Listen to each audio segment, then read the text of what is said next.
Wow, karibuni Swahili Online TV pamoja na American News. Leo tumepata mgeni rasmi kutoka all the way all the way San Francisco.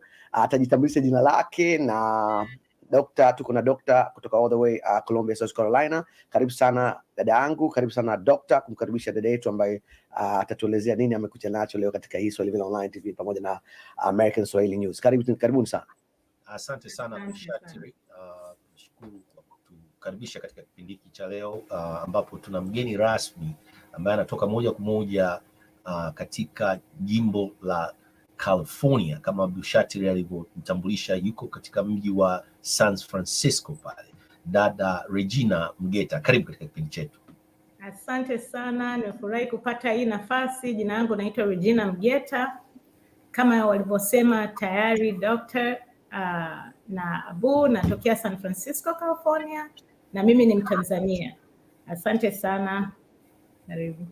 Asante sana Regina Mgeta. Hiki ni kipindi maalum cha wana diaspora wa Tanzania ambao wapo Marekani kwa kipindi kirefu na wamejikita zaidi katika niseme tu katika biashara ya uwekezaji katika retirement au kustaafu pamoja na pesa. Hebu tuambie nini hasa hii kitu kinachoitwa financial investments na pesa kwa ujumla kwa kifupi tu. Karibu Regina. Asante sana. Kama unataka niwaambie watu kwamba mimi ni licensed financial professional na niko highly regulated with state of California and 38 different states. Right, so I'm mandated to say whatever I'm talking is right. And swali uliloniuliza, tunaelimisha watu. Kitu ninachofanya tunaelimisha watu jinsi ya kutumia hela. What is that? How money works in America. Samahani, nitachanganya Kiingereza na Kiswahili, naomba mniwie radhi. Sasa hiyo itakuwa ni rahisi zaidi. Siwezi ndo diaspora. Sisi tuko diaspora. Kwa hiyo how money works. Exactly. So we educate people how money works in America. A lot of people wanafanya kazi to make money. So we are educating people how money can make money for you. Asante. Pesa zinafanya vipi kuweza kumwezesha mtu kutengeneza pesa? Na unapozungumzia watu hawa ni diaspora wa Tanzania na watu wote ambao wanazungumza lugha ya Kiswahili kama wanatusikia kutoka katika Afrika Mashariki ya Kati, pamoja na nchi zote ambazo wanazungumza lugha ya Kiswahili ambao wapo Marekani, kwa sababu kama ulivyozungumza mwanzo umesema kwamba uko unaruhusiwa katika sheria katika financial institutions kuhusiana na shughuli unazozifanya katika majimbo 38, na unawaambia nini wana diaspora wa Tanzania ambao ni watu ambao ni wana diaspora? Unawaambia nini wafanye nini ili waweze kustaafu wakiwa na akiba na wajijengea utajiri au generational wealth? Asante sana. Kabla ya kufika kwenye kustaafu, tuna mambo mengi sana hapa katikati ya kufika kwenye staafu. Na vipi ambavyo unaweza ukatengeneza hela yako na ukawa una amani rohoni na amani kwa familia na maisha yako, peace of mind. Kwa hiyo nitaelezea kidogo tu jinsi ambavyo vitu vitisa sisi tunavyofanya. 9 big things educate people, right? Kwanza kabisa ningetaka utambue mwana diaspora, utambue kwamba nataka nikupe kidogo background ujue kwamba research inasema the most educated people in US, United States of America, are Africans, right? Alafu pia the most hardworking people in America are Africans. Alafu the saddest thing, the most poor people in Africa, I mean the most poor people in US are Africans. And you will think like, sisi ndo the most educated, utasikia kuna professor, kuna doctor, sijui ana masters, ana nini, we go to school so much, right? Na tunafanya kazi sana, tunakuja for American dream. Lakini kwa nini sisi ndo the most poor people? Right? Kuna shida ambayo hatujui because hatujui the rules of money, hatujui mambo ya finance. Ndio maana tunajikuta tu tunakuwa maskini rahisi sana. Na nataka kuambia kwamba what is the most pandemic in the world? Watu wengi wanafikiria ni COVID. No, the most pandemic in the world ni poverty. Poverty ni shida kubwa sana ambayo imekuwepo duniani. Na hata hapa Marekani, poverty is number one most pandemic, right, in US. Lakini nataka kukuuliza mtazamaji au msikilizaji leo, what do you think is the most reason, number one reason for poverty, especially in US? Watu wengi watasema maybe it's finance, maybe it's what. Nataka nikueleze kwamba ni critical illness, ni chronic illness. Kwa hiyo familia nyingi sana, they are one diagnosis away from poverty. Unaumwa ugonjwa ambao huwezi tena kutengeneza zile hela, kila kitu kinaenda under the river, poverty. So kwa sababu hiyo hatuwezi kuruhusu kuona tena watu wanaendelea kuwa maskini, kwa sababu vitu vyote wanafanya sawa, lakini hawajui jinsi ya kitu kikitokea leo, akiumwa leo, akishindwa kwenda kazini, afanyeje ili asiwe maskini. Ndio hiyo tunaeleza watu. Kwa hiyo mteja yoyote, mtu yoyote, wewe kama unatumia hela, wewe ni mteja wetu na tutakueleza. Na leo nitapenda niwaeleze baadaye mambo 9 muhimu ambayo tunawafundisha watu. Tunafundisha mengi sana, lakini 9 ni muhimu sana ambao hasa wewe Mtanzania, wewe mwana diaspora, wewe mtu yoyote ambao unaongea Kiswahili, unanisikia mimi na Kiingereza, nataka nikufahamishe na naomba ufungue, uwe open minded to learn this. Umegusia generational poverty katika jamii zetu na familia zetu, hususan wa Afrika. Umegusia kwamba ni wasomi sana, wanafanya kazi sana, lakini pindi tu pale wanapopatwa na ugonjwa wanaangukia katika kundi la umaskini. Sasa hebu tuambie hivyo vitu 9 ambavyo katika siku hii ya leo maalum tumewatengenezea wana diaspora na wale kutoka Tanzania na nchi zote wanazozungumza lugha ya Kiswahili. Hebu tuanze moja baada ya kingine na waweze kupata somo hili kutoka kwako Regina Mgeta. Asante sana Dr.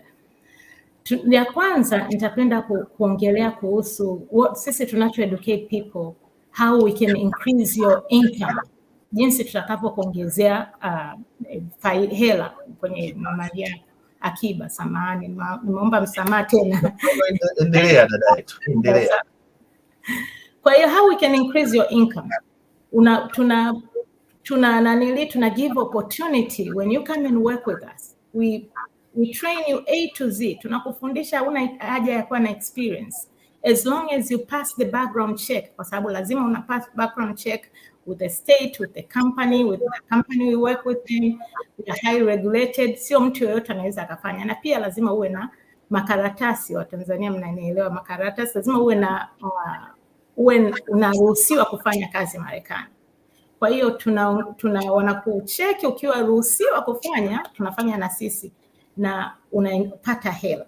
Hiyo ni ku increase income. Ya pili, tuna help people get out of debt. Tunajua kabisa watu wengi wanaishi credit, paycheck to paycheck, credit mabaya, wana credit card nyingi, madeni mengi sana. Na ukishaingia kwenye madeni, especially kwenye nchi, ni ngumu sana kama haujui jinsi ya kutoa. Lakini sisi tunakuja kuongea na wewe, tunaangalia shida yako iko wapi. Let's say unadaiwa 10,000. Kampuni inakuchagulia kampuni ambayo ni nzuri, wanaongea, wana negotiate na yale makampuni yanayokudai. Baada ya kulipa 10,000, labda wao wananunua deni kwa 3,000. Alafu wewe wanakuuzia kwa 4,000. Kwa hiyo badala ya wewe kuja kulipia deni 10,000, unalipia 4,000, 6,000 umesave. Kwa hiyo in 48 months unakuwa debt free, credit yako inakuwa nzuri na maisha yanaendelea. Namba 3, tunaendelea daktari. Na hiyo ni moja kati ya niseme tu service au huduma kama wewe license financial professional ambao unaitoa kwa wateja wako na wateja watarajiwa. Endelea dada Regina. Ndio, hiyo ni moja na nyingine tuna we have people create emergency fund. Kama wewe ni mteja wetu, kitu chochote kikitokea, emergency fund 3 to 6 months, una shida leo, labda umeugua, angalia kama COVID ilivyotokea, watu wengi sana walipoteza kazi zao, watu wakawa hawajui hata wanakula vipi. Sawa, serikali imesaidia, lakini kwa chochote kinachotokea, sio lazima COVID, kwa miezi 6 unakuwa hauna shida nyumba yako, kama madeni ya nyumba unalipa, kama ni gari unalipa, bili zako, chakula mezani, watoto vinaendelea kama kawaida. Na namba 4, tunasaidia watu ku create legacy. Sasa hii legacy is big. Watu wengi nawauliza, ambia legacy, dale jina legacy, what is legacy means? Kwa sababu watu wengi legacy wanasikia lakini hawaielewi vizuri. Legacy huwa nawauliza hivi, unamjua babako? Wengi wanasema ndio namjua baba. Unamjua babu yako? Wanasema ndio namjua babu. Unamjua your great baba mzaa babu? Wengi sana hapo wanakwama. Wengine watasema ndio, lakini baada ya hapo kizazi cha 4 hawamjui tena. Na wauliza, unajua kwa nini hawamfahamu? Kwa sababu hajafanya big, hajaacha legacy, means hajafanya kitu kikubwa, labda kajenga kanisa, kajenga misikiti, kajenga hospitali, au ameachia familia hela nyingi sana. Wewe fikiria hapo ulipo leo, ukiacha hela nyingi au umejenga kanisa, hata kama vizazi vinavyokuja vitakujua, vitasema Grandma Regina ndio sisi kasababisha tumekuwa matajiri. Kama hapa Marekani ukiangalia the Rockefellers, right? Rockefellers ni one of the wealthiest family, rich family in America. Sisi sio babu yetu, right? Hatuhusu. Lakini kwa nini tunamjua? Kwa sababu alifanya urithi mkubwa sana, kawaachia familia yake the last 7 generation no one ever worked. Na kafungua account ambazo sisi tunakufundisha wewe na wewe kufungua exactly same account yeye aliyofungua. Ndio maana amekuwa matajiri na matajiri wengine hapa Marekani, ndio tunavyokuelewesha. Hiyo ni legacy. Namba 5, we have to protect you, to educate you to protect yourself and your money. Sasa nianze ku protect yourself. How do you protect yourself? Unakumbuka mwanzoni nimeongea kwamba watu wengi sana wakiumwa kitu kidogo, poverty inaingia, umaskini unaingia. Jinsi gani mimi nitajiprotect kwamba kitu kikitokea nisiwe na shida? Let's say leo tunajua kabisa by research every 30 seconds somebody gets heart attack. Every 30 seconds somebody gets stroke. Every 30 seconds somebody gets ugonjwa aina yoyote, wanapata cancer. Imagine toka tumeongea hapa watu wangapi wameambiwa wana cancer, hizo 30 seconds, 30 seconds, right? Leo ikikutokea wewe na una have those treatment, what are you gonna do? Au kifo, right? Sasa sisi tunakusaidia jinsi ya kujiprotect. Kitu kama hicho kikitokea unakuwa na peace of mind. Kama mimi mfano nayo protection for myself for 1 million. Leo nikiugua bahati mbaya, kwa sababu background yangu mimi before nilikuwa nurse, najua kabisa 90% ya watu wengi kabla ya kufa wanaugua kwanza, right? Wachache ambao wanakufa tu bila kuugua kwa muda mrefu. Na nikiugua leo sina wasiwasi na hela na 1 million ambayo itanitake care. Labda leo kitu kimetokea, nimefariki, familia yangu ina $1 million. I have peace of mind. Alafu ni very very cheap how to do it. We talk to you, we assess you, na tunakusaidia according to each one. Sio kila mtu anataka milioni. Kuna vitu vingi sana, especially think of it, leo unapotengeneza hela alafu kitu kinatokea, uwezi kwenda tena kazini. You don't want to go to that poverty. Ngoja nikupe nikusimulie hadithi moja, sio hadithi, ni mfano mzuri ambaye rafiki yangu, wakati nimeanza hii kazi nilienda nikamwambia rafiki yangu, kwa sababu nilikuwa tuna focus kusaidia especially watoto. Nikasema mimi na mume wangu tuna vision. Our vision is to help 100,000 children by 2030 to be millionaires. There's absolutely no reason the children, watoto wako wasiwe millionaires. Come and talk to us, we're going to help them, right? You just head start for them. Na mara nyingi sio kila mtu anapata hizi account, you have to be qualified. What do they look for qualification?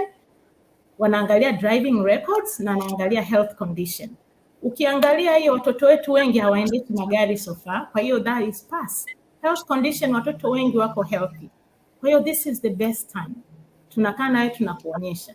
Na nikaenda kumfuata rafiki yangu nikamwambia listen, she had 2 kids, alikuwa na miaka kama 34, ana watoto 2 na mume wake, wanaishi kwenye Silicon Valley, big place, wana bungalow, jumba kubwa sana, wana magari 4 mazuri ya kifahari, anafanya kazi, ni nesi, good money, right? Nikamwambia kufungulia watoto, lakini akaanza kusita kidogo. Baadaye akafungulia watoto. Nikamwambia lazima na wewe upate income protection. Akasema my friend Regina, mimi niko vizuri, napata so much kazini na ni health insurance na 2 million, wanachukua hela kidogo sana kwenye account, life insurance ambayo ni mpaka ufe, right? Nikamwambia no. Kama tunawafungulia watoto hizi $1 million account, I will not want it to go to waste. You have to have in case anything, kwa sababu hizi state zote ni state of will. They can fire you and hire you anytime they want. Let's do it. Akaendelea akasema okay, I'm just doing because I'm supporting you. Kaambia let's do it, tukafanya, akawa approved na watoto. Let me tell you one thing sad. 8 months down the road, yeye alichukua $500,000 income protection. She's young, 34 around, right? Down the road 8 months akawa diagnosed with cancer, breast cancer. That girl couldn't go back to work. Mume wake akawa anahangaika kumpeleka chemo treatments. Hawawezi kutengeneza hela walizokuwa wanatengeneza. Magari yakaanza kuondoka 2. Lakini guess what? One of my company wakamwandikia $383,000 tax free to her because she got sick. She was crying, thanking me so much. Kwa sababu nyumba ilikuwa na yenyewe na lose na kila kitu. That peace of mind. Kwa sababu watu wengi hizo GoFundMe, yes, zinapita na nini, lakini who really will give you that much money, right? Kitu kingine, hiyo ni mfano tu wa protection for you. Protection for your money. Tunawaeducate hela yako unapoiweka. How do you protect? How do you protect your assets? Kitu leo mtu akikusuu, hela yako unaweka wapi? Kwa sababu kuna rules za hela 3 rules of money.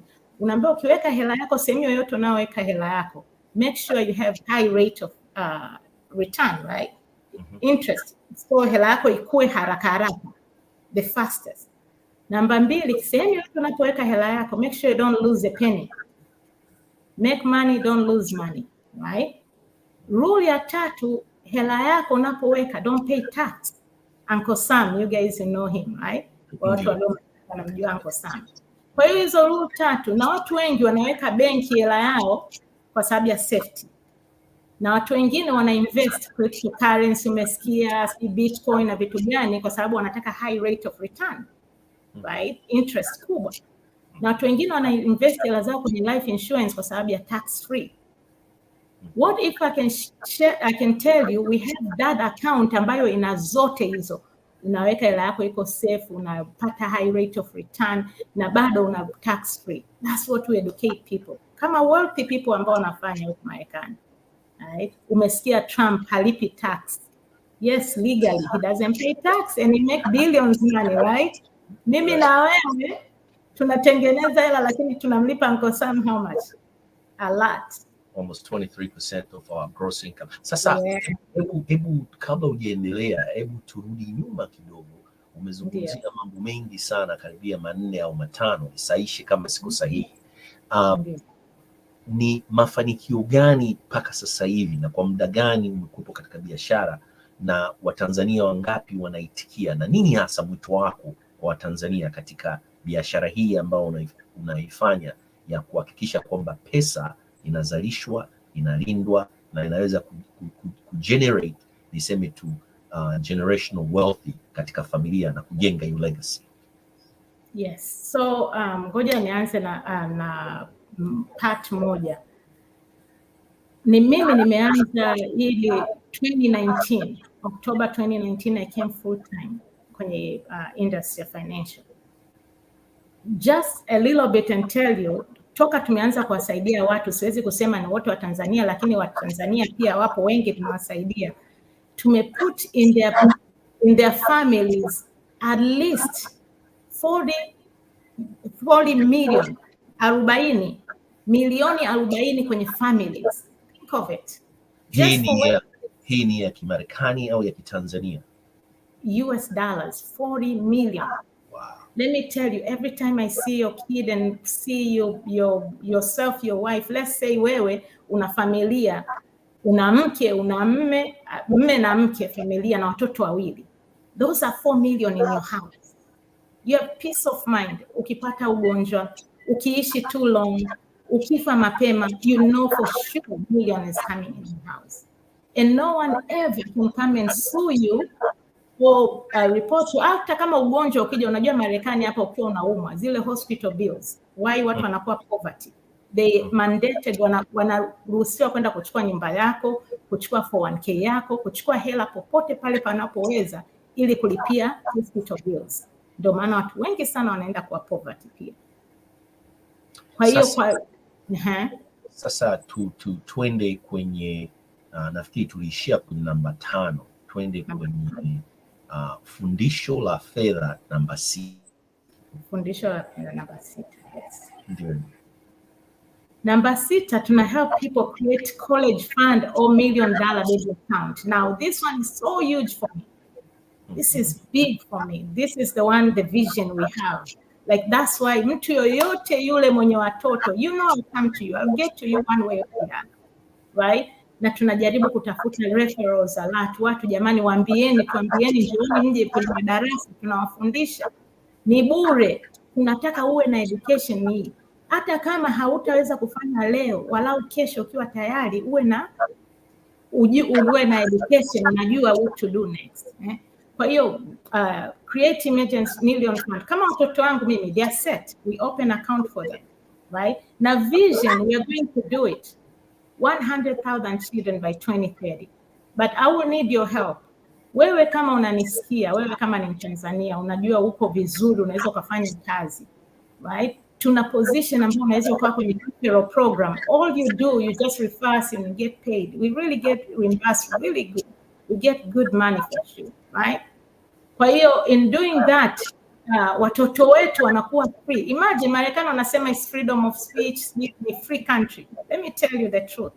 You don't have money, you don't have freedom. Ukiwa na hela on top of that, at least you can talk and you can be heard. Sasa imagine watoto wetu, they have all this education kwa sababu hii education is very easy. Watoto wetu sisi wanajua, na hii education wanatakiwa, Marekani inatakiwa ifundishe watu kuanzia hata miaka 12 au pale tunapofundishwa tables darasa la pili. This education, in my perspective, they should give the education to children. But only 2% of America knows about this education.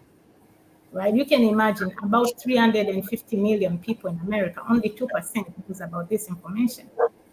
And that's why a lot of people don't know, they don't read books. They say middle class people and poor people don't read books. If you look at it, a lot of wealthy people read books. And all this information in the books. Na mara nyingi ukienda kukaa na watu ambao ni financial professional advisors, they charge you so much. Many of them, they don't even touch you if you don't make $1 million. That's why people are left behind. Lakini kwa hii watoto wetu wakishajua, it's a game changer. Sasa una washauri na tuende hususan kwa Watanzania, kwa sababu sisi ni Watanzania, na vilevile kwa majirani zetu wa East Africa countries ambao wapo hapa katika taifa hili kubwa la Marekani. Wakufikie vipi wewe Regina Mgeta, ili uweze kutoa ushauri wa kuweza kujijenga katika utajiri wa, tunatumia neno hili la Kiingereza, generational wealthy, na kuondokana na generational poverty? Yes. Kwa hiyo nina contact nyingi ambazo unaweza ukanireach kwa simu yangu, namba ya simu ambayo itatokea pia hapo, ambayo ni 510-338-8655. Rudia tena hiyo namba. 510-338-8655. 55. Asante sana. Na katika... pia naweza nikapatikana kwenye website yetu ukiangalia, au Instagram ambayo unaweza ukanipata kwenye Heaven's Queen Anna. Ukani get contact me, na pia na calendar. I think baadaye tutaonyesha calendar ambayo you can scan and get the information out of it. Okay. Sasa twende katika fundisho la 7. Ni nini hasa kwa Tanzania pamoja na watu wa East Africa na wananchi wote ambao wanazungumza lugha ya Kiswahili? Kwako Regina. Asante. So ya 7 ni tax retirement. We have people to create tax-free retirement. Watu wengi wanaweka hela zao kwenye retirement account, they don't even have education at all. Watu wengi especially Marekani hapa wanaweka kwenye 401k, 403b, or 457. Those are all tax code, right? They never been to be tax retirement accounts. Those are 401 section K tax codes. So tunawapa information, tunawafundisha jinsi tofauti ilivyo. Kwa nini unataka kuweka hela kwenye hizo account ambayo unajua kabisa hizo account ziko roller coaster. Roller coaster, leo imepanda, leo imeshuka. Ni kama vile unaenda casino na una gamble hela yako. Naweza ukapata au ka lose. Na hii hela yako, why will you gamble hela yako ya retirement? Kwa hiyo naweka hela kwenye hii account, sijui kabisa nitapata nini kwenye retirement yangu. Kitu cha pili, wanajua utalipa tax. Hiyo ni 401k, si ndio? Yeah, zote is the same. 401k, 403b, 457. It just depend where you work. Unaweka kwenye unafanya kazi sehemu gani, kwenye facility gani, ndio wanaziita majina tofauti, lakini they all the same. Okay. Na mara nyingi zile kama 401k yenyewe ilianzishwa 1978. Nitakupa a little bit history of that. 1978 walipoanzisha, tax code was so high. Kwa hiyo wao wakaanzisha kwa sababu to defer tax. Baadaye tax itashuka, ambao we are on the lowest ever tax, right? Mimi na wewe leo unajua tunaelewa government shutdown kwenye Trump wakati yuko ofisini kaonyesha how government doesn't have money. Umeona pandemic ilipotokea with COVID, watu wamekosa hela. Sasa hivi government imeprint a lot of money, watu wanapata free money in America, wana apply, right? We have so much going on and we don't have money to back up. Just that little information. What do you think the tax? How are we going to pay this money? Definitely the tax is going to go high, right? Now inflation is so high sasa hivi, kila kitu kiko so expensive. So let me ask you today, wewe uko radhi ulipe tax leo ambayo iko low, au unataka ulipe tax later 10 years, 20 years ambayo iko so high where we used to be before? Kwa hiyo tunakuonyesha it's better to pay tax now, ambayo unaweka kwenye account hii nyingine ambayo you pay tax, right? You guarantee you don't lose your money because it's index, right? The account niwaambia ina vitu vitatu: safety, no tax, unapata high rate of return, right? Unapata kuanzia 12% mpaka 25%, na depend na account gani tumekufungulia. Na alafu pia kwenye 401k kuna spend down. What is spend down? Spend down ni kama vipi leo mmeoana na mke wako, mmedivorce. Wow. Zinatokea. Watu wanawaambia kwamba mnagawana nusu kwa nusu, half and half. Lakini ukiwa umeweka kwenye legacy plan, nobody touch your money. Hela yako ni hela yako. Another spend down, mtu amekusua for any other reason. Maybe ulikuwa unaharakisha, sijui unawahi wapi, umereverse gari yako haraka, umerun through somebody's dog, umemvunja mguu, umeumbwa cha watu maskini, something like that, or any suit. Wanaenda kukuripoti mahakamani, judge anaoda wachukue hela, kama hauna wachukue kwenye 401k yako. Ukiwa kwenye legacy plan, nobody touch you, so because of the tax code ambayo inakuprevent wewe. Na another spend down ndio hizo sasa kwenye hospital bills. Ukiumwa, mara nyingi watu wanaumwa, let's say in California, umeumwa cancer, huna uwezo wa kulipia hizo treatment, chemo treatment nini, how can you do? Unahitaji msaada wa government kukusaidia, ambao tunaitwa Medicare. Lakini kabla hawajakusaidia, huwa wanaangalia okay, social security yako nini, wanaangalia una mali gani. Hatuwezi kukusaidia mpaka uwe uko spend down, una only needs. Kwa hiyo na nyumba kubwa na watoto wawili, nyumba ina vyumba 4 sijui 5 na magari 3, anakuambia no. Una mke wako, wewe ni mwanaume, unaumwa, mke wako na watoto wawili, wote ni wavulana, wote ni wasichana, au let's say mvulana na msichana, unahitaji nyumba ya vyumba 3. Inabidi uuze hiyo nyumba, spend down, downsize ili tupate hela ya kukulipia bili zako. Una magari 3, you don't need that. Inabidi tuuze mengine ili tukulipie bili. Una 529 account ya watoto wako kwa jina lako. We don't worry about them now. Let's take care of you. Let's go and take that money. Let's go and take your money for 1K. How are you going to retire? You're sick now. They're going to take everything. Judge can order and take all your money. Lakini ukiwa kwenye legacy plan, nobody see that. Nobody touch it, right? Kwa sababu it's protected. Our wealthy people, all of them put their money there because it's protected with tax code ambayo ni 7702 section A, right? Sasa dada Regina, umezungumzia hii legacy account. Yes. Legacy account inafanya kazi katika jimbo la California au katika majimbo yote 50 ya hapa Marekani? Katika majimbo yote 50 hapa Marekani. Sawa. Yote inafanya. Tunakaa na wewe, tunaangalia, wanaangalia approval, then we open for you. Baada ya kuweka hela yako, alafu huku unazana, una guarantee. Hela market ikishuka, wewe hu lose money. Market ikipanda, unapanda. Ni sawa unaenda casino, Vegas, unacheza. Kila ukicheza, ukishinda, wanakupa hela. Ukilose, wanakuambia keep your money. Subiri kwanza, ngoja tuchezeshe tena. Au kwa Tanzania keusi kekundu, unakumbuka ile sijui kama na nyewe mlicheza, unapita sehemu keusi kekundu, umeliwa, ujaliwa, ukiliwa, wanakuambia keep your things, right? That's what it is. Okay. Sasa hebu twende kwenye fundisho namba 8. Naona kwa sababu fundisho namba 8. Number 9, we have people create will and trust.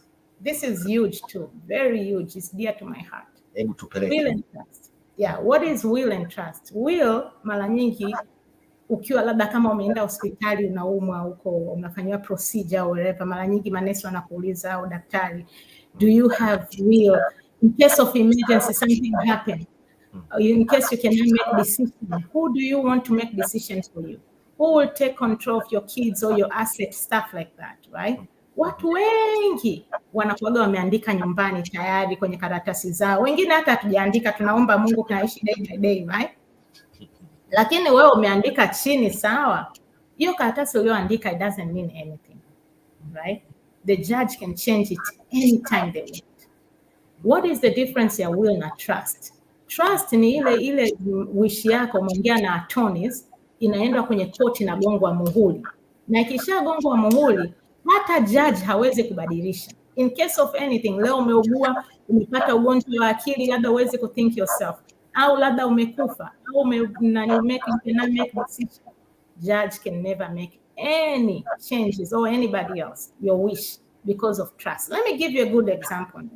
Sababu nataka watu waelewe vizuri will and trust, how important it is. Subiri hapo 20 seconds. Huyu ni Regina Mgeta, anaongea nasi moja kwa moja kutoka katika jimbo la California katika mji wa San Francisco. Regina Mgeta anazungumzia masuala ya kifedha. Regina Mgeta, endelea. Asante sana Dr. Patrick. So nilikuwa naongelea kuhusu will and trust kwa sababu ni very important kila mtu ajue, kwa sababu ni cheap, right? You can call us, we can see how we can help you with our attorneys. Wanakupa tuna free consultation. They don't even charge. When you go through us, they sit with you, they consult you, you go from there if you want to do or not. And still the money is so cheap. So let me tell you a good example on this. Kwa hiyo let's say wewe una nyumba yako, let's say nyumba yako value 1 million, let's say like my house value 1 million now in California, na watoto ambao hawajafika 18 na vitu vingi. Nimeandika kwenye karatasi yangu wherever it is, sina trust, right?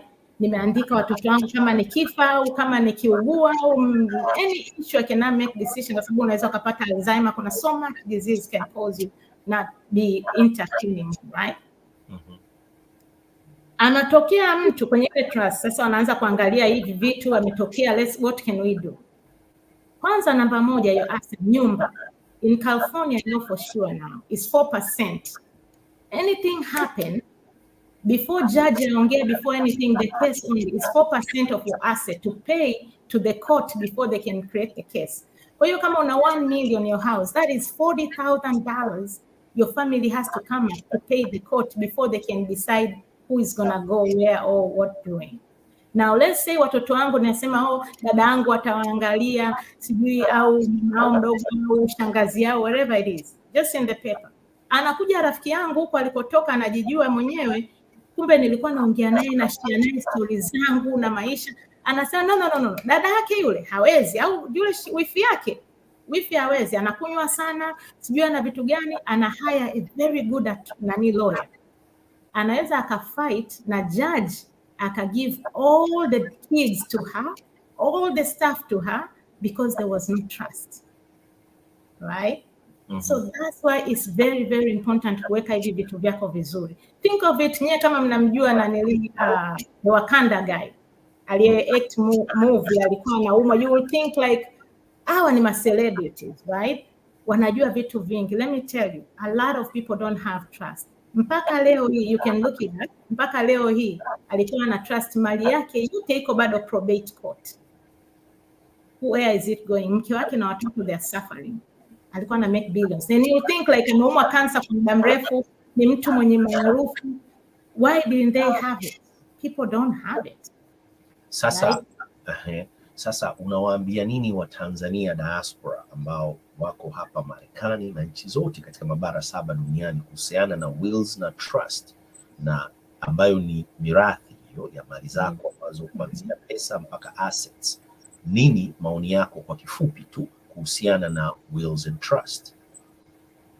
Will and trust is a must, is necessary. Kwa maoni yangu ni oxygen. Kama hauna oxygen huwezi ku live, right? Utaishi kwa muda mfupi sana na utaondoka. The same way, if you want peace of mind, kama hautaki chaos behind, wewe mwenyewe kama utaki kuwa depressed, kwa sababu kuna magonjwa mengi. Let me tell you, my background, I used to be registered nurse, ICU and emergency 20 years. I see everything. Kuna watu saa nyingine unapata ugonjwa ambao leo unakumbuka uko vizuri, kesho unasahau hata jina la mke wako au la mume wako na nini. But when your memory comes na unaona hivi vitu vyote, what you work so hard is not doing what it is, it's terrible. So take advantage of this sasa hivi wakati umesikia leo, usitake a chance. Come and talk to us, tutakudirect to the right attorneys, waongee na wewe according to your state na wanakuelekeza what to do. The highest it is ni kama 1,000 cha, lakini you have peace of mind, vitu vyote hivi unakuwa na avoid. Lakini if you're one of our clients, we get very many discounts, so you can get it for so cheap. We can come and discuss with you and help you. Hapa tulipo sisi ni kusaidiana, especially Tanzania wenzangu. It's not about us anymore. It's about helping each other. It's about us getting the wealthy so we can help back home. Unaelewa?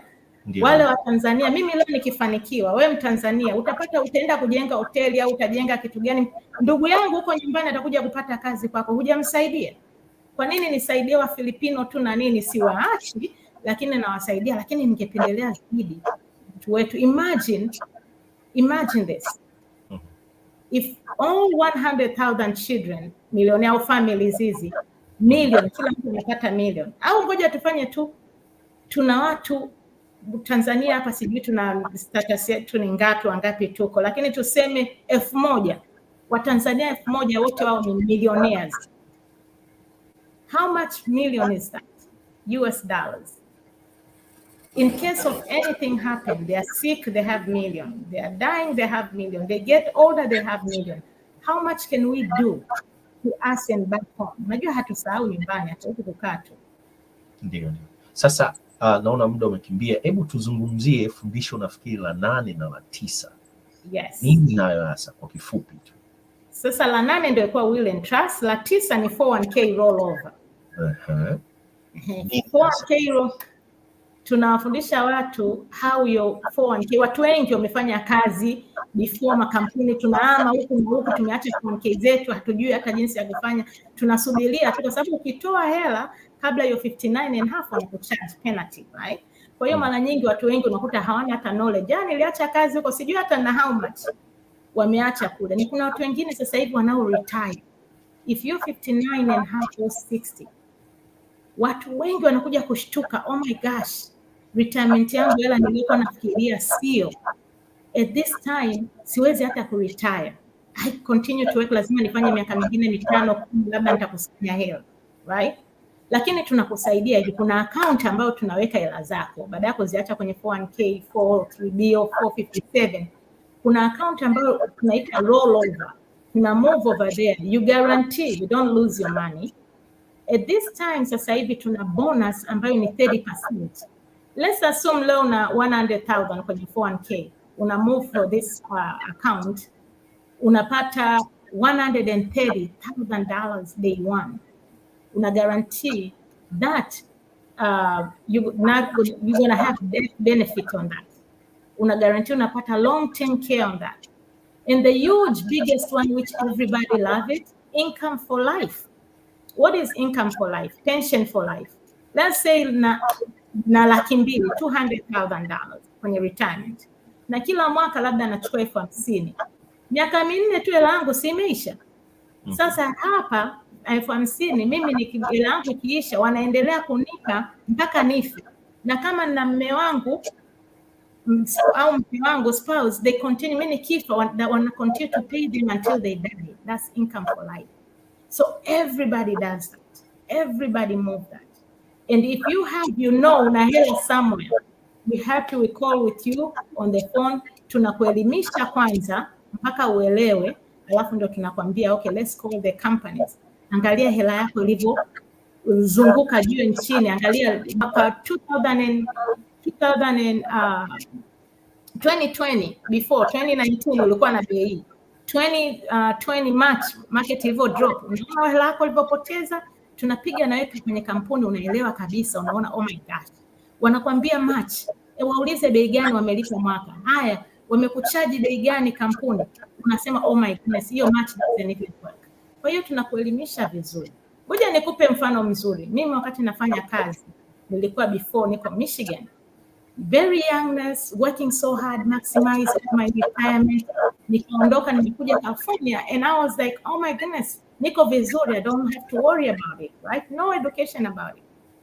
Nimekuja huku baada ya kupata hii education nikasema let's call my company. Wakati nimeondoka nilikuwa na $200,000. Mimi kichwani kwangu najua kwamba nikija ku retire 59.5, hela niliyoweka hapa na niliyoweka kule nitakuwa na hela nyingi sana, right? Didn't even know about paying tax later, nothing. I thought it was $200,000, that's all I knew. Tumekuja kupiga simu, guess how much was it? $38,000. You can't believe. I feel nilijisikia kujolea. What happened? Wanaambia mama 2008 market drop -43, we lose almost half of it. 2015 market ika drop tena, uka lose a lot of money. Alafu the company wanaokuwekea wanakucharge fees. This is where you are now. I moved my money really quick to this account rollover and got my 20% that time, right? Na wewe sitaki uje ushtuke kwamba oh my gosh, imagine wakati ndo na retire sasa 59.5, najua ni 200,000 alafu nakutana hamna kitu. That's stress, that's depression, ndo watu wanajiua without au wanafanya kazi without ending. Back to you Dr. San. Anayeongea nasi ni Regina Mgeta. Amezungumzia kwa kirefu sana masuala ya fedha na jinsi ya kujitayarisha kabla hujastaafu, kama uko hapo ughaibuni au wewe ni diaspora hapa katika taifa hili la Marekani. Regina Mgeta ameongea nasi kutoka moja kwa moja kama ilivyoanza mwanzo katika mji wa San Francisco katika jimbo la California. Washington DC tunaye Abdul Shatri ambaye yuko katika control room, ambaye ana control mazungumzo haya vizuri kabisa kama mnavyoona yanavyokwenda. Sasa nampelekea Abdul Shatri ambaye alikuwa ni msikilizaji na yuko katika control room. Abdul Shatri, neno lako la mwisho ni nini kwa Regina Mgeta? Shatri, kama unatusikia. Naona hatukusikii Shatri, hatukusikii. Abu, hatukusikii bado, hatukusikii. Naona kuna matatizo. Yeah. Abdul Shatri naona hatusikii na alikuwa sasa hivi mnanisikia? Mnanisikia? Ndio. Yeah. Okay. Nasema I'm speechless, manake I wish ningekuwa moja katika ambayo dada yangu Regina amezungumzia kuhusu ambayo mambo ya kusevu, mambo jinsi gani na kuwa katika mkakati ambao yeye ameuleta hapa ili Waswahili Villa Online TV pamoja na American Swahili News wasikilize kama Dr. Pato alikuwa akimuuliza maswali pamoja na mambo 9 ambayo amezungumza. Kwa kweli kwa yule ambaye amesikiliza, amefahamu na ameuelewa na mwenye uwezo wa kuweza kufuatilia ambacho kile dada yetu Regina amekiongea, mimi ningeomba sana tumpe support kubwa na tujiunge na sio kwa sababu ya faida yake yeye, ni faida yetu sisi, si ndio dadangu? Ndio kabisa. Sasa kuna swali ambalo limeulizwa Dr. naomba usome comment katika comment zetu. Kuna jamaa anaitwa Mbongo Ghan ameuliza swali, sijui unaweza ukalisoma ama nikilika kwenye screen ni kubwa sana. Hebu uliweke tu hivyo unaelewa tena. Okay. Nafikiri dada Regina unaliona hilo swali hilo hapa. Bongo Clan anauliza, what about people who are still working and the employer matches a certain percentage of the contribution? What happens to employer match of the move 401k to legacy account? Swali zuri sana hilo dada Regina. Kwa hilo kwako umpatie Bongo Clan jibu. Asante sana Bongo Clan. Excellent question. Nimefurahi kusikia swali lako. Napata maswali mengi kama haya kwa sababu watu wengi, makampuni mengi wanataka kukuweka wewe kwa sababu ya match, right? Wanakuambia watu wengi match wanapewa 2% to 6%. Right? Let's say wewe unapewa match, kampuni yako ni very good company, wanakupa 6%. Na mara nyingi watu wanaambia we match your money you put up to 6%. Kwa hiyo watu wengi ambao hawajui knowledge wanafikiri dollar to dollar. Lakini when you look at it, ni wherever you put in the account. Let's say unaweka kwenye account yako retirement 1,000 kila mwezi. Kwa hiyo 1,000, 6% ya 1,000 ni ngapi? $60. So kampuni ina match only $60. Wewe unaweka 1,000, wana match only $60 out for you. Now, nataka nikueleweshe pia, na mara nyingi ninapoelewesha hivi wateja wetu naambia wapigie simu human resource yako, waulize mwaka huu mimi nimeweka how much amount nimeweka kwenye account yangu, wanakwambia. Na how much did the company match huu mwaka mzima, wanakwambia. Unauliza na how much percent, si ni dollar to dollar, watu wanafikiria ni 100%, nikiweka 1,000 na kampuni inaweka 1,000. It's never like that. You'll be so shocked. Right? I want you to be awakening. Na sasa kitu kimoja, where is the catch? Kampuni inakupa 6%, right? Lakini bado wanakuchaji. Unakumbuka kampuni ile hela yako wanawekewa na kampuni ya financial company. Labda ni Lincoln, labda ni Vanguard, labda ni Fidelity. Wao wanakuchaji hela yote iliyopo pale. So wewe toka umeanza kuaccumulate, let's say una 100,000 kwenye account yako. Employer wako anakupa 6% ambayo ni $60, wewe umeweka 1,000. Una 100,000 kwenye nani yote. Kampuni inakuchaji 6%, let's say Vanguard au Fidelity. 6% ya 100,000 ni ngapi? Think of it. Unaweza mkanisaidia? Piga mahesabu ya haraka ni maelfu ya pesa. Yes. Kwa hiyo ni almost around 6% ya 100,000 ni kama let's see, let me calculate. 6,000. It's like a 6,000. Kwa hiyo ni bora wewe upewe $60 alafu unachajiwa 6,000. What is the catch? Right? Na bado hela yako iliyoko kwenye 401k you don't even guarantee. Market ikidrop umeliwa. So which one is better? Hiyo ni mtego, ni caught. Ni kama vile samaki anavyowekewa ile chambo, anaenda kula ile chambo lakini amenaswa. To keep you there. Lakini sisi tuna unhook you out of that ndoano. Wow. To be free. na tuna vipindi vyetu ambavyo tuna Zoom education kila Jumatatu, Ijumaa na Jumamosi, free to educate people. You can come and join. Tunauliza maswali mengi sana. We don't charge. We want you to be educated fully. And we give you the very good books to read and understand about it. Tutakachokifanya dada Regina Mgeta, tutaweka katika description ya video hii information au taarifa zote za kuhusiana na kuwasiliana nawe pamoja na QR code ambayo watazamaji wetu na wasikilizaji wetu wa kipindi hiki wataweza kuwasiliana nawe. Sasa twende katika segment hii ya mwisho sasa, ambayo itajigusa zaidi katika nchi yetu ya Tanzania katika somo hili la pesa na jinsi ya kujiandaa na kustaafu. Tumeona mara nyingi sana wazee wetu ambao wamefanya kazi serikalini Tanzania kwa kipindi kirefu sana, wakitoka katika ajira katika sekta binafsi na katika sekta ya serikali wanakuwa maskini. Ni nini hasa kinatakiwa kifanywe ili kurekebisha hali hiyo ya uchumi wa wastaafu Tanzania? That's a good one. Mimi kitu ambacho nafikiria sasa hivi, sielewi vizuri sana Tanzania retirement zao zikoje.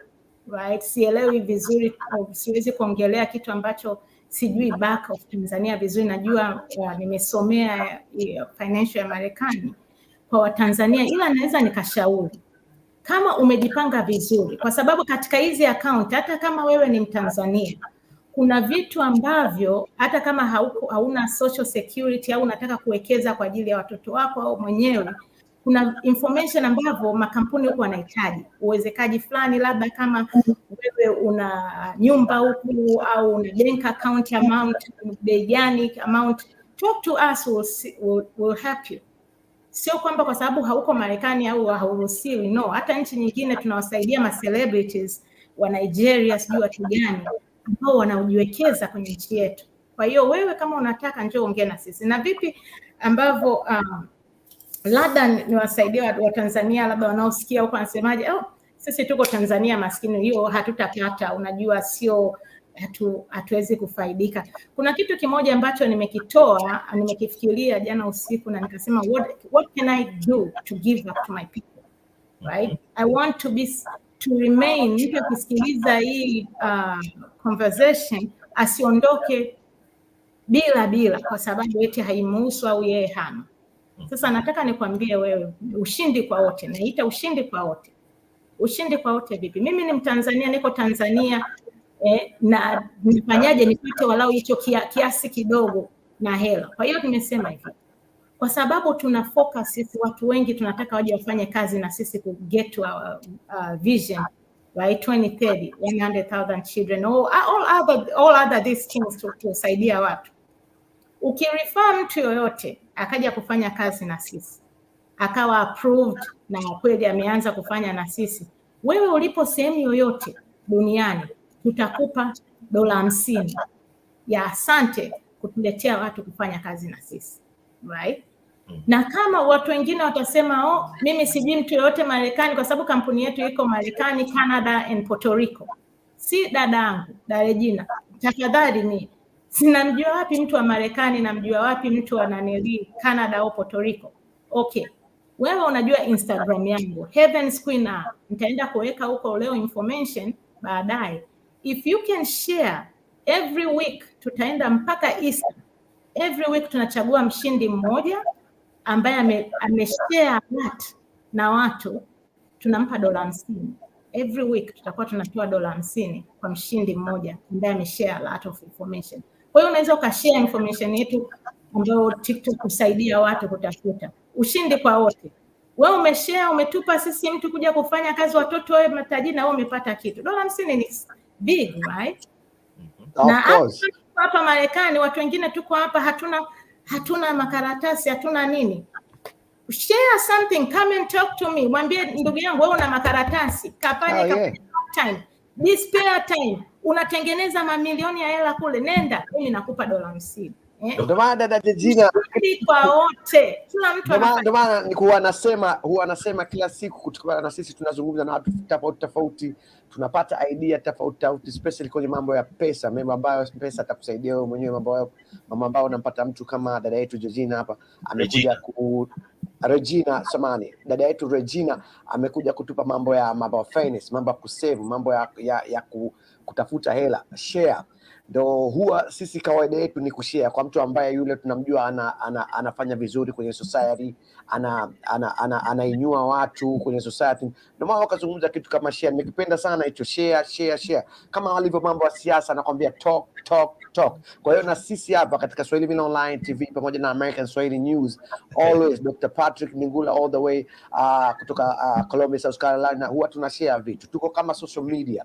Unajua watu wengi hawaelewi wa Tanzania kwamba unaposhare kitu kwa mwenzako ndo unapata full information ili ya kumsaidia yule mwenzako without pesa yako unayotumia ama nguvu zako yoyote. Kwa hiyo mnapoona vitu kama hivi, kwa wale ambao mnatuangalia, basi tunaomba mshare kama dada Regina alivyosema kwamba share information, share hivi vitu ambavyo vinatusaidia vitu kututoa katika umaskini, kutoa katika michango kila siku ya kuomba mazishi, sijui nini. Lazima tuje tujiunge ili tupate kumpa dada yetu big up. Nashukuru sana dadangu Regina kwa kushirikiana, kwa kuwa mkarimu sana kushirikiana nasi. Dr. kwako.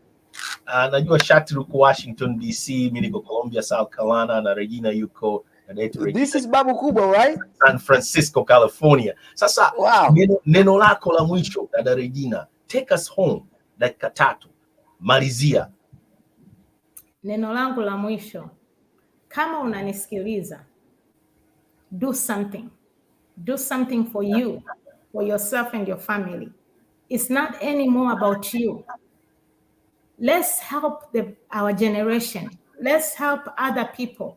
Let's not think about us ourselves. Now let's support each other. Usikae na information ukaificha wewe mwenyewe. Kama wewe Mtanzania, najua tuna mambo mengi sana yanatokea. Ndugu nyumbani wanatuomba hela kila siku. Wewe ndugu uliye nyumbani Tanzania, unamuomba ndugu yako yuko Marekani hapa, nakwambia sina hela.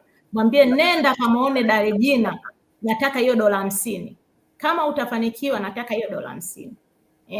Kwa hiyo tufanye kitu kwa watoto wetu, tuachane na hivi vitu vya kila siku, GoFundMe. Yes, it's good kama hauna jinsi, lakini imagine if you have 100,000, not necessarily $1 million, hata $100,000 unaweza kuwa unalipa $15 kwa mwezi au 10, una $200,000. Kitu kikitokea, you don't have to worry. Mara nyingi sasa hivi GoFundMe ziko nyingi, sijui about you. Mimi napata GoFundMe nyingi sana ambazo siwezi kusaidia kila mtu, right? Na mara nyingi hizi GoFundMe watu wanakupa $50, $20, $100, pole nyingi, chakula kingi, pilau, mandazi. Watafikisha mwili wako, watakuzika nyumbani. Lakini what about your family, your kids? We are going back to poverty. Take it seriously. We cannot allow this. We are one away diagnosis from poverty. Leo wewe uko healthy.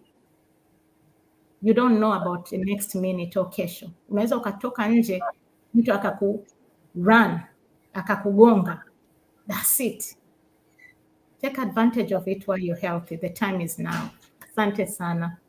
Huyo ni dada Regina Mgeta. Oh wow. Toka moja kwa moja katika jimbo la California hapo San Francisco. Anaungana nasi na Swahili Villa Online TV pamoja na American Swahili News ambao tunakuleteni mahojiano haya ambayo yamechukua zaidi ya saa nzima.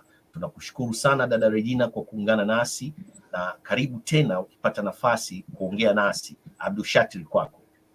Asante sana kwa kuwa mkarimu sana dada yangu Regina.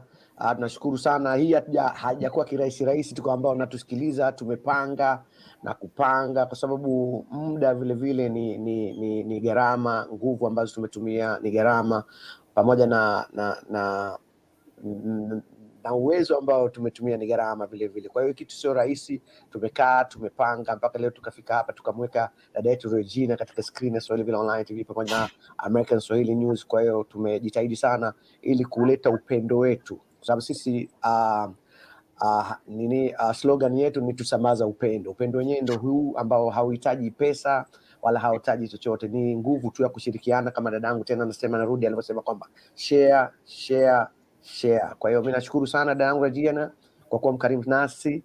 Kwa hiyo sina la zaidi ila nawatakia siku njema tu kwa wale ambao tunasikiliza. Nashukuru sana, mmetoa maswali kakaangu Bongo Han, tunashukuru sana na tunawatakia siku njema. Asanteni sana kwa kutusikiliza. Labda Dr. kwako neno la mwisho.